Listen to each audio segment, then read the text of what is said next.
Assalamualaikum warahmatullahi wabarakatuh. Alhamdulillah wassalatu wassalamu ala asyrafil anbiya wal mursalin wa ala alihi wa ashabihi ajmain wa la haula wa la quwwata illa billahil aliyil azim. Allahumma shalli wa sallim ala sayyidina Muhammadin abdika wa rasulika nabiyil ummi wa ala alihi wa sahbihi wa sallim tasliman katsira amma ba'd. Alhamdulillah kita bisa berkumpul kembali dalam rangka ngaji bersama kitab Asy-Syarh Ash-Shaghir karya Syekh Ibrahim Al-Qurani yang menjelaskan tentang bait-bait akidah yang ditulis oleh guru beliau yaitu Syekh Ahmad Al-Qushasyi yang berjudul Mangdumah Qushasyi atau Mangdumatu Aqidah Qushasyi. Untuk itu marilah kita mulai acara kita pada kesempatan malam hari ini. Malam 21 bagian dari Asrul Awakhir dari bulan Ramadan ini dengan membaca li hadratin Nabil Mustafa Muhammadin sallallahu alaihi wasallam wa li jami' ikhwani minal anbiya wal mursalin wal sahabati ajmain wa li baiti thayyibin wa li jami'il masyayikhina wa masyayikhina wa nakhusu khassatan sayyidina Syekh Abdul Mu'min Syekh Yusri Syekh Jibril Hasan Syekh Abdullah Ahmad Syekh Muhammad bin Siddiq Al-Umari Syekh bin Atullah Sakandari Syekh Abdullah Basmal Mursi wa Qutbil Aqtab Sayyidina Maulana Syekh Abdul Hasan Syadili Syekh Abdul Salam bin Masyish wa Jimal Masyayikh Tariqah Syaduliyah Siddiqiyah Darqawiyah wa Kubrawiyah Histiyah Idrisiyah Syatoriyah Akmaliyah Naqsyabandiyah Qadiriyah wa li jami'i turuqis sufiyah wa nakhusu khassatan Sayyidina Kiai Nurul Islam wa Kiai Adi Nasihul Umam wa Kiai Ahmad Hasan wa Kiai Diyauddin Kuswandi wa Kiai Dharma wa Kiai Haris wa Kiai Nurwarji wa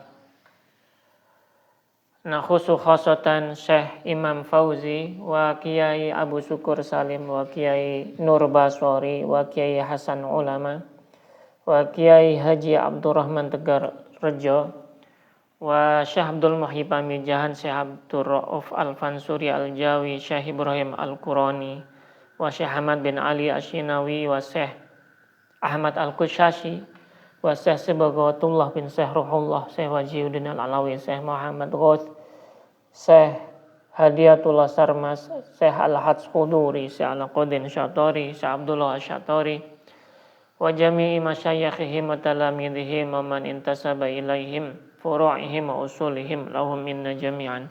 Al-Fatihah. A'udzu billahi minasyaitonir rajim. Bismillahirrahmanirrahim. Alhamdulillahi rabbil alamin arrahmanir rahim maliki yaumiddin.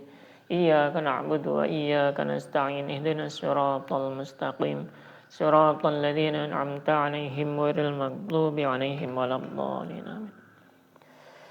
Bismillahirrahmanirrahim. Kita lanjutkan kembali pembahasan kita kemarin tentang kematian, alam kematian, serta hal-hal yang dijumpai di alam kematian. Yang akan kita bahas sekarang adalah bagaimana jika ada seorang muslim yang meninggal dunia dalam keadaan bermaksiat atau berdosa, namun belum bertaubat dari dosanya. Menurut saya Ibrahim Al-Qurani sebagaimana diungkapkan dari guru beliau dalam kitabnya, diungkapkan dalam bait ini adalah wa kullu muslimin yamutu asiyan wa lam yatub min dambi fanajian. Setiap muslim yang mati dalam keadaan berdosa dan belum bertaubat dari dosanya maka ia akan selamat.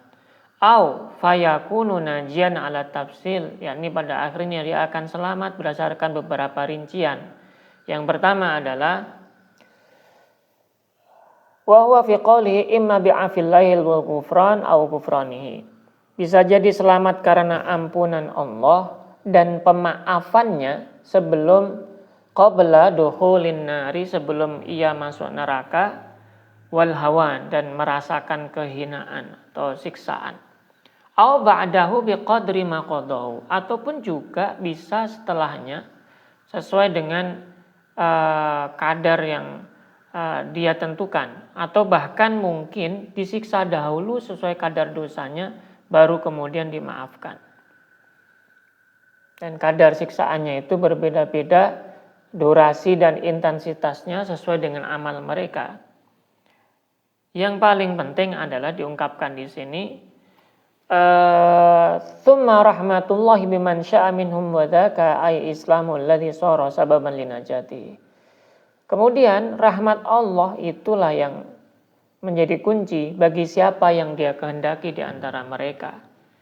Dan juga Islam maupun iman yang menjadi sebab keselamatannya itu apa? Alladzi shara sababan linajati fadlullahi atahu. Itu adalah karunia Allah sejak Dia memberikannya. Sesuai dengan firman Allah dalam ayat Al-Quran, di sini disebutkan oleh Syekh Ibrahim Al-Qurani, yaitu dalam surat Yunus ayat 100. Wa ma kana li nafsin an tu'mina illa biidznillah, dan tidak ada seorang pun akan beriman kecuali dengan izin Allah. Berarti iman seseorang itu ya karena izin Allah. Untuk itu tidaklah pantas seorang yang beriman kemudian dia menyombongkan diri dan menganggap orang yang lain yang tidak mendapatkan itu sebagai orang-orang yang paling rendah ataupun yang lebih jelek dari dirinya. Padahal iman yang dia terima itu bagian dari izin karunia yang Allah berikan padanya.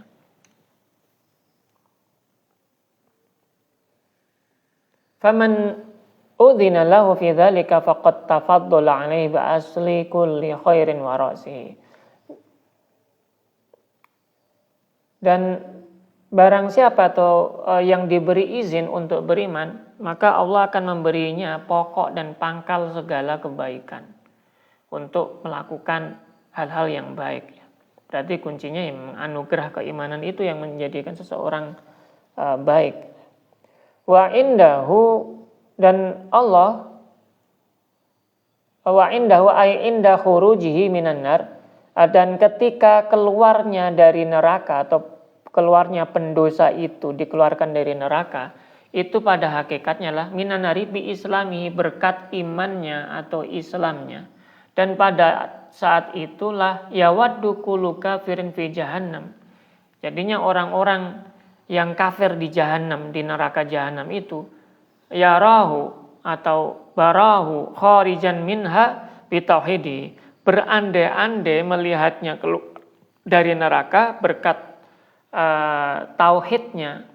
Seandainya dulu mereka menjadi orang yang laukana musliman, menjadi orang yang beriman. Jadi orang-orang kafir ketika berada di jahanam, mereka pasti akan berandai, seandainya saja saya diberi anugerah keimanan.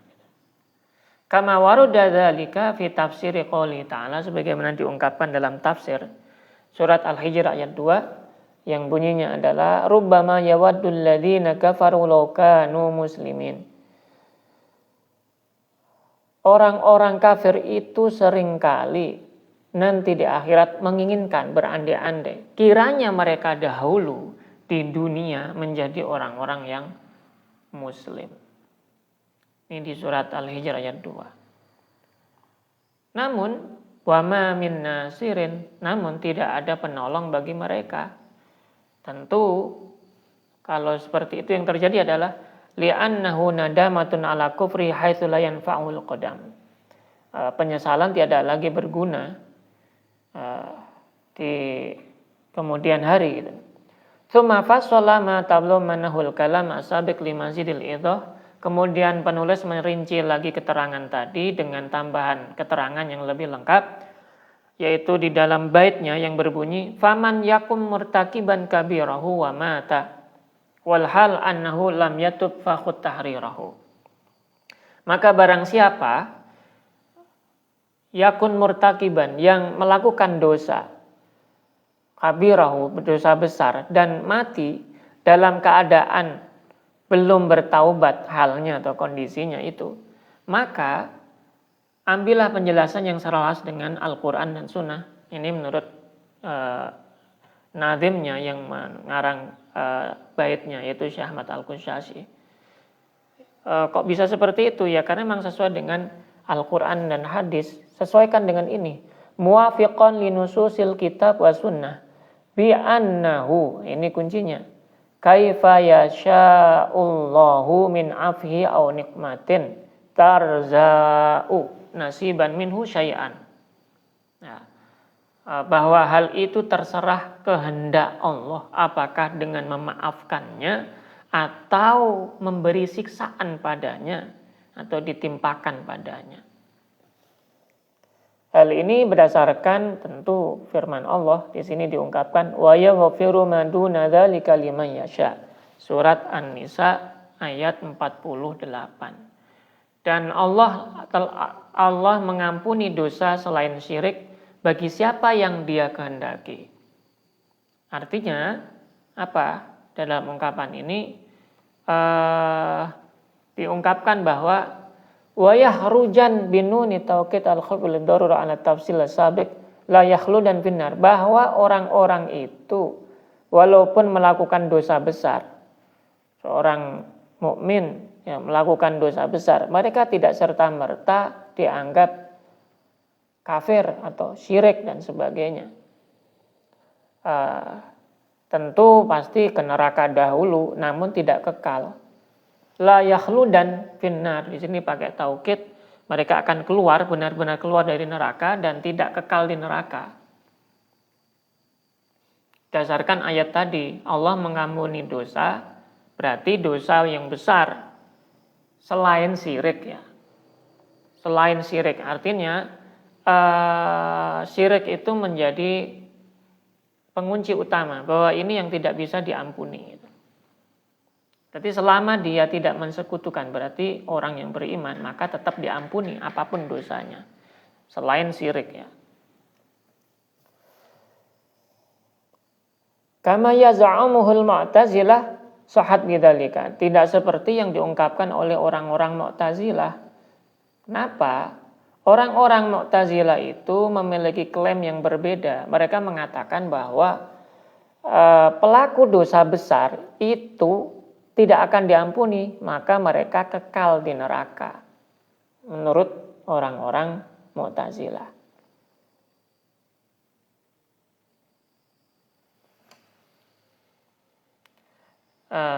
Seperti itu. Padahal ini tidak seperti yang diungkapkan oleh Nabi Muhammad SAW.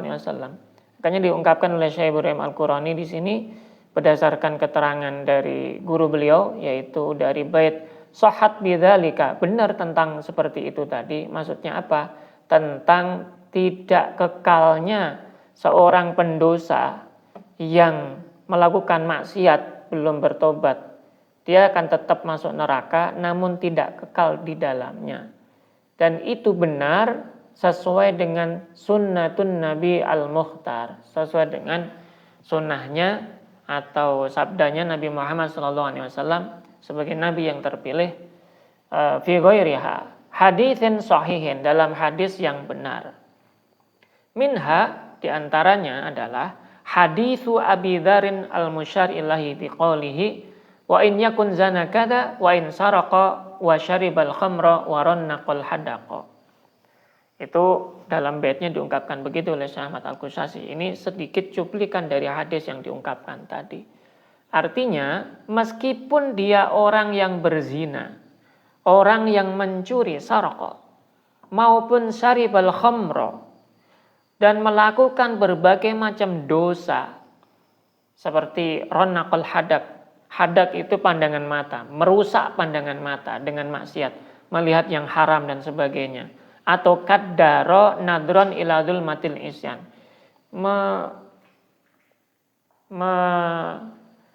mengotori mata dengan melihat suatu kemaksiatan. Nah, itu termasuk dosa. Namun jangan lupa, selama orang masih beriman, itu nanti tetap akan diampuni ketika masuk neraka. Ya, dibersihkan dulu dalam neraka.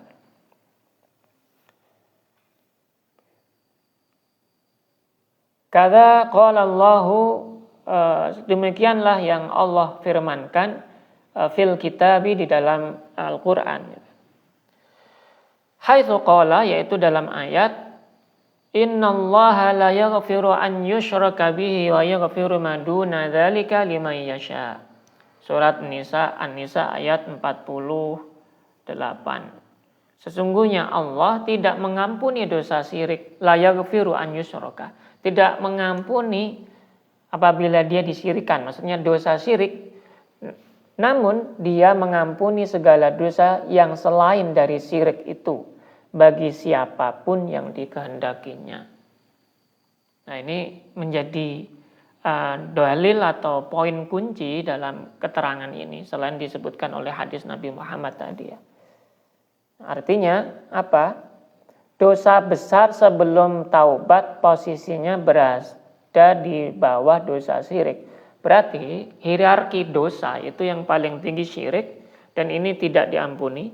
Selain dosa ini semuanya diampuni.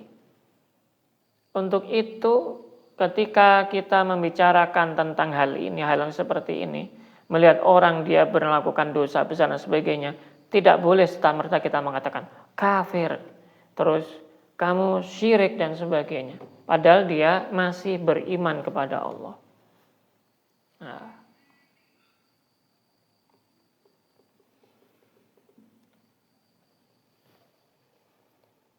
Wal kabiru qabla taubah duna syirik fahiya dakhilatun tahtal masyiah. Nah, semua dosa besar maupun kecil, khususnya yang besar ya, sebelum bertaubat posisinya berada di bawah dosa syirik, maka ia masuk dalam kehendak Allah untuk apa? Untuk diampuni atau tidak. Berarti semuanya nanti masuk kehendaknya Allah sesuai dengan ayat ini. Lima yasha.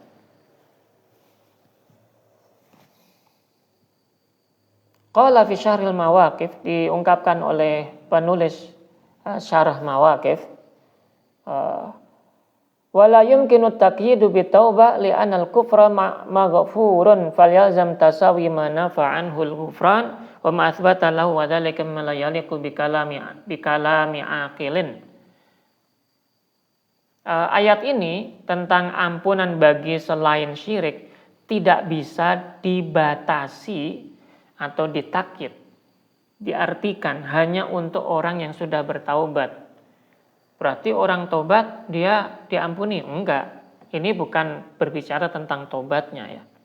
Karena dosa kufur atau syirik pun kalau ditaubati pasti diampuni. Kalau orang bicara setelah bertaubat masih semuanya diampuni gitu.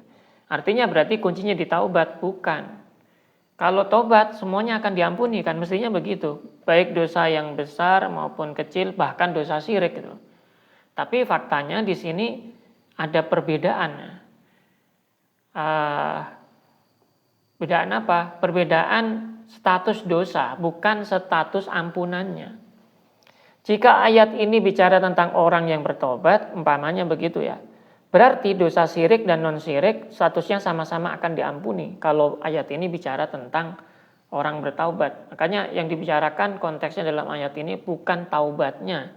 Tapi ayat ini membedakan keduanya antara dosa syirik dan selainnya. Yang satu dosa syirik tidak diampuni, yang satu yang lainnya diampuni.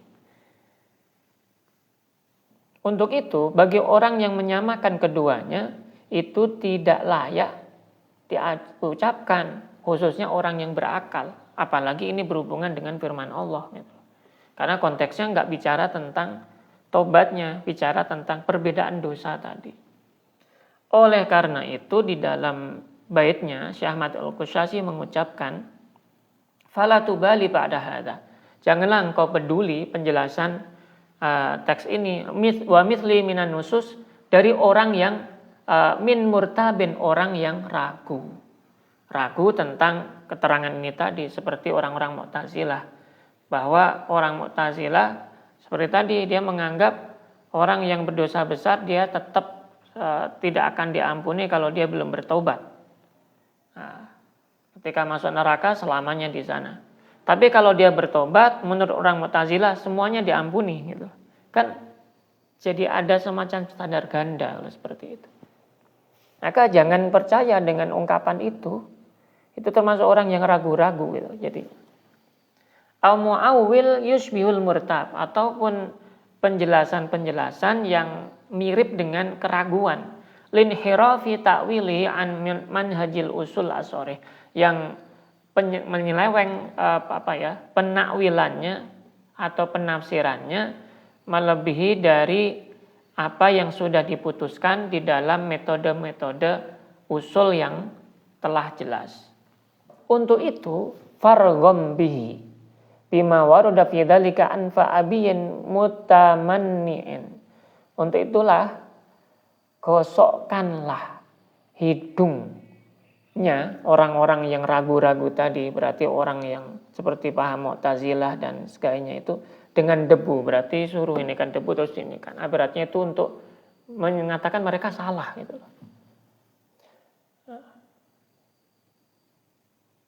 Hidung orang yang enggan menerima kebenaran, bahkan mengingkari Al-Quran ini. Mutamanni'an an qabulil haqqi ma'awuduhi. Padahal sudah jelas diungkapkan di dalam Al-Quran tadi.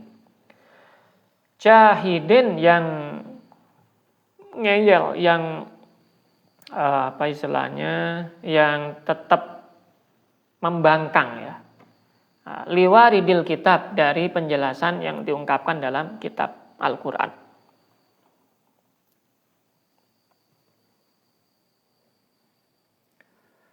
Wa qali fil masyahid muta'alliqun birghami majahid au jahidin ala tanazu. Dan setelah itu ada bait fil masyahid. Maka diungkapkan setelah itu fil masyahid di dalam kesaksian ini. Wa qul lahu, maka katakan kepada mereka untuk menyela tahqiqan li raqmi anfihi, untuk merendahkan mereka. Kadzaka qala Allahu. Demikianlah Allah berfirman, ini firman Allah loh. Masa kamu ngeyel gitu ya? Masa kamu masih membantah? Fil kitabi wa qalahu ar-rasulu atahul kitab wal hikmah. Bahkan Rasul pun sudah mengatakannya saat ia diberi Alkitab dan hikmah.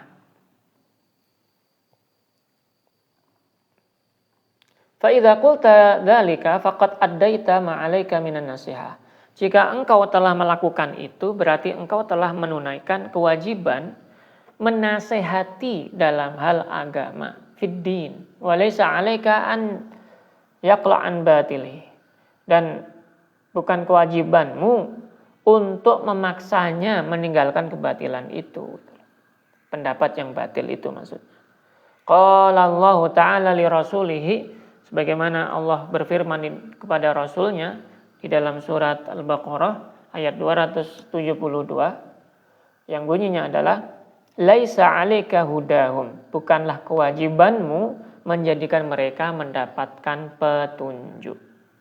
Wa qala in 'alaika illal balag, keraguan. Barang siapa yang diberi petunjuk oleh Allah, maka dialah yang mendapatkan petunjuk, dan kamu tidak memiliki kewajiban untuk memberikan kepada mereka petunjuk ya.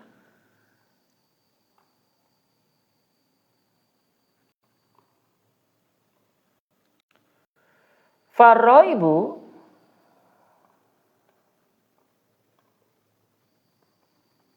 la yufarriqan ahlahu hatta yakuna Allahu qad aqallahu ay rafa'ahu min atharihi itman yahdillahu fawal muhtadi wa man yudlillahu falan tajida lahu waliyan mursyida. Karena barang siapa yang diberi petunjuk oleh Allah, maka dialah yang mendapatkan petunjuk. Dan barang siapa yang disesatkan oleh Allah, maka kamu tidak akan mendapatkan seorang pun penolong yang dapat memberi petunjuk kepadanya. Nah, maka keraguan itu ya tetap aja ada, seperti orang yang memiliki hal seperti itu gitu. Semuanya diberikan istilahnya bagaimana Allah memberikan hidayah, baliknya ke situ. Ya. Makanya di sini oleh Syekh Burem Al-Qurani ditambahi itman yahdillahu fawal muhtadi. Siapapun yang diberi hidayah oleh Allah, maka dia akan mendapatkan petunjuk. Wa man yudlil, dan barang siapa yang disesatkan oleh Allah, falan tajida lahu waliyan mursyida, maka engkau tidak akan dapat membantunya. Bahkan seorang wali mursyid pun yang bisa menolongnya tidak ada yang bisa ketika dia sudah tersesat atau disesatkan oleh Allah memang gitu.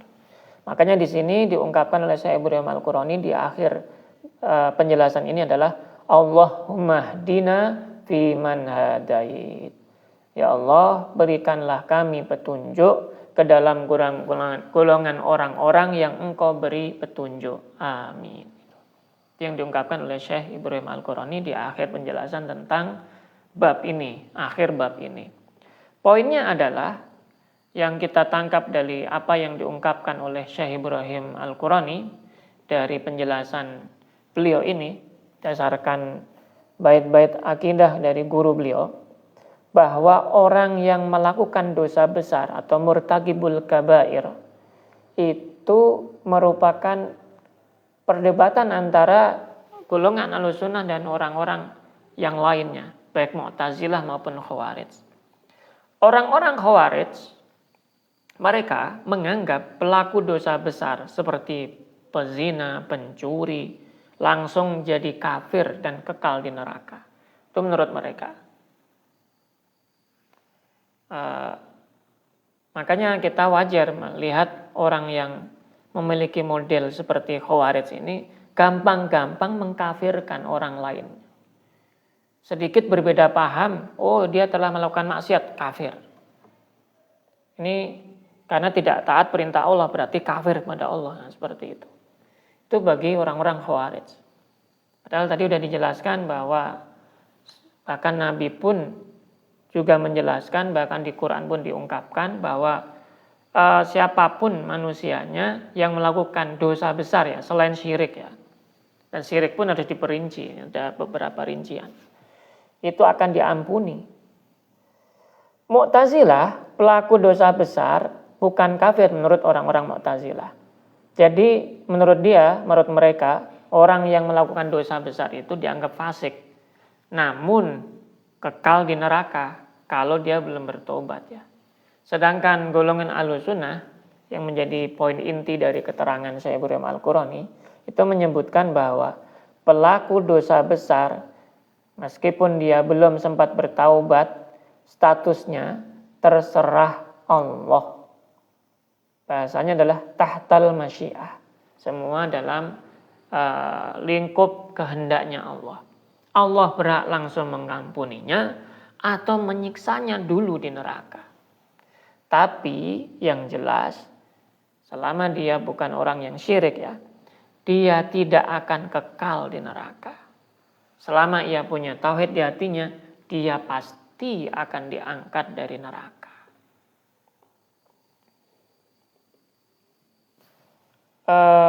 Untuk itu di sini Syekh Ibrahim Al-Qurani pun mengutip dari Syarah Mawaqif, ini bagian yang argumentasi yang cukup cerdas ya.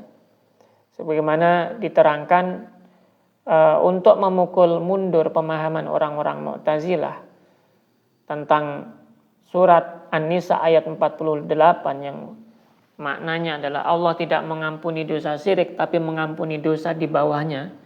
Orang-orang Mu'tazilah itu mereka mengambil hujjah dalil ayat ini untuk melegitimasi bahwa ayat itu maksudnya kalau orang sudah bertobat. Berarti orang sudah bertobat itu diampuni gitu. Padahal orang-orang Ahlussunnah memahami teks ini bukan seperti itu, bukan berhubungan dengan tobat dan tidak tobat, tapi perbedaan antara dosa tadi. Kalau maksudnya dengan hujah seperti ini, kalau maksudnya orang yang bertaubat itu terus mendapatkan ampunan langsung, maupun dia dosa syirik maupun tidak syirik ya. Ngapain Allah di sini dalam konteks ayat ini membedakan antara syirik dan non syirik gitu loh.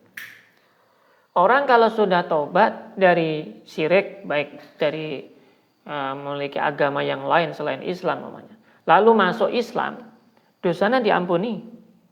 Berarti kalau ayat ini untuk orang yang taubat, teksnya harusnya Allah mengampuni dosa syirik dan non syirik. Berarti semua dosa diampuni. Nyatanya surat ini tidak mengatakan demikian. Allah mengampuni selain syirik ya. Nyatanya di sini Allah membedakan keduanya. Ini bukti mutlak bahwa ayat ini berlaku untuk orang yang belum atau tidak tobat saat mati. Maka dosa syirik yang dibawa mati pasti pasti diampuni, dosa besar pasti tidak diampuni, mohon maaf. Dosa syirik yang dibawa mati itu pasti tidak diampuni. Sedangkan dosa besar yang dibawa mati, meskipun dia belum sempat bertobat dan sebagainya, masih bisa diampuni. Itu poinnya menurut orang-orang Ahlus Sunnah. Sekali lagi, dosa syirik yang dibawa mati pasti tidak diampuni sebelum dia bertaubat ya. Pasti tidak diampuni. Dosa syirik yang dibawa mati pasti tidak diampuni. Sedangkan dosa besar dibawa mati masih mungkin untuk diampuni dan semuanya dikembalikan kepada Allah. Ini sekilas yang diungkapkan oleh Syekh Ibrahim Al-Qurani tentang hujah-hujahnya bagi orang-orang yang berdosa besar. Jadi kita tetap tidak boleh menghukumi orang-orang yang berdosa itu dengan pandangan kita menganggap mereka lebih rendah dari kita. Umpamanya kalau kita memang dianggap orang yang tidak melakukan dosa besar ya. Karena barangkali mereka bertaubat dan Allah mengampuni mereka. Kita justru mungkin barangkali ketika meninggal sebaliknya tidak ada yang tahu. Sebagaimana yang diungkapkan dalam beberapa keterangan hadis dan sebagainya dari Nabi Muhammad SAW maupun para ulama-ulama itu. Untuk itu alangkah baiknya kita lebih hati-hati dalam menghukumi orang. Dia kafir, dia bukan Islam dan sebagainya. Khususnya yang berhubungan dengan golongan-golongan yang ada saat ini. Dengan mudah-mudah mereka bukan Islam. Kita mengambil poin yang diungkapkan oleh Syekh Abdul Hasan Al-Asy'ari dalam kitabnya Al-Ibanah. Beliau mengungkapkan la ukaffiru ahlal kiblah. Saya tidak akan mengkafirkan orang-orang yang masih mengkiblat atau sholat menghadap kiblat yang sama. Apapun yang mereka lakukan, tidak akan dikafirkan. Jangan mudah-mudah terperdaya dengan itu. Dia akan ada kaitannya dengan hadis yang lain yang berhubungan dengan konsep mudah-mudahnya orang mensyirikkan atau mengkafirkan, itu akan kembali kepada dirinya sendiri. Itu kan malah bahaya. Itu saja yang bisa kita bahas pada kesempatan malam hari ini. Semoga bermanfaat. Wal'afu minkum. Wallahu muwaffiq ila aqwamit thoriq. Assalamualaikum warahmatullahi wabarakatuh.